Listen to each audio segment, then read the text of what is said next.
মাঝ সমুদ্রে মৎস্যজীবীদের সহায়তা প্রদানের জন্য রাজ্য জুড়ে মৎস্যজীবীদের ট্রলারে বসছে বিশেষ যন্ত্র।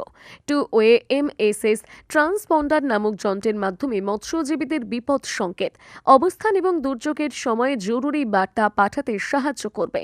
অত্যাধুনিক এই যন্ত্রটি মৎস্য বিভাগের তরফ থেকে ট্রলারগুলিতে বসানো হচ্ছে। জানা গিয়েছে, রেডিও সিগন্যালের মাধ্যমে মৎস্যজীবীদের সুবিধা প্রদান করবে এই ট্রান্সপন্ডার যন্ত্র। বিপদের সময় মৎস্যজীবীদের সঠিক দিশা দেবে এই যন্ত্র। কোনো জায়গায় সঠিক পরিমাণে মাছ রয়েছেও বিভিন্ন প্রাকৃতিক দুর্যোগের বার্তা পৌঁছে দেবে ওই যন্ত্র। অন্যদিকে মেডিকেল এমার্জেন্সি তৎসহ কোস্ট গার্ড মৎস্য দপ্তরের সাথে আপৎকালীন পরিস্থিতিতে যোগাযোগের মাধ্যমে এই ট্রান্সপন্ডার, এই যন্ত্রের মাধ্যমে আবহাওয়া এবং ঘূর্ণিঝড়ের সতর্কতা স্থানীয় ভাষায় জানানো সম্ভব হবে। মৎস্য বিভাগের আধিকারিকরা জানিয়েছেন, প্রযুক্তির সঙ্গে তাল মিলিয়ে এই নতুন যন্ত্র বসানো হচ্ছে। প্রথম পর্যায়ে 500টি ট্রলার এই যন্ত্র বসানো হবে, যার মধ্যে 300টি দক্ষিণ 24 পরগনা এবং বাকি 200টি পূর্ব মেদিনীপুরে বসানো হবে। আগামী বছর বাকি ট্রলারের জন্য এই যন্ত্র বসানো হবে এমনই খবর।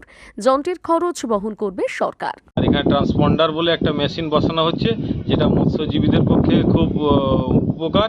আর কেন্দ্র সরকারের এই রকম একটা সিদ্ধান্ত নেওয়ার জন্য আমরা গর্বিত এবং কৃতজ্ঞতা জানাতে খুব ভীষণভাবে আমরা গর্বিত অনুভব করি। মাঝিরা কতটা সুরক্ষিত থাকবে? মাঝিরা খুব ভালোভাবে সুরক্ষিত থাকবে। এই সিস্টেমের মাধ্যমে আমরা একে অপরের কে কোথায় সুবিধা অসুবিধায় পড়লো তার তথ্যটা আদান প্রদান করতে পারবো এবং এর জন্য আমরা মৎস্য ডিপার্টমেন্টকে অশেষভাবে ধন্যবাদ জানাই।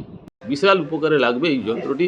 আমরা চাই ফিশারি দপ্তর থেকে যে মেশিনটা দেওয়া হচ্ছে প্রত্যেকটা মালিক যাতে উপভোক্তা যাতে উপভোগ করে। এর জন্য পশ্চিমবঙ্গ সরকারের যে মেশিনটি দিচ্ছে সেন্ট্রালের মাধ্যমে, এটা কোনো টাকা পয়সা লাগছে না, এটা ফ্রিতেই দিচ্ছে মৎস্যজীবীদের উপকারে লাগার জন্য।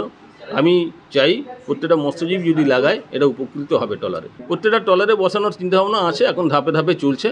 আমাদের শঙ্করপুর ল্যান্ডিং সেন্টারে প্রায় 90টি ট্রলারের মধ্যে এখন এই মুহূর্তে 40টা বসছে, পরপর বসানো হচ্ছে।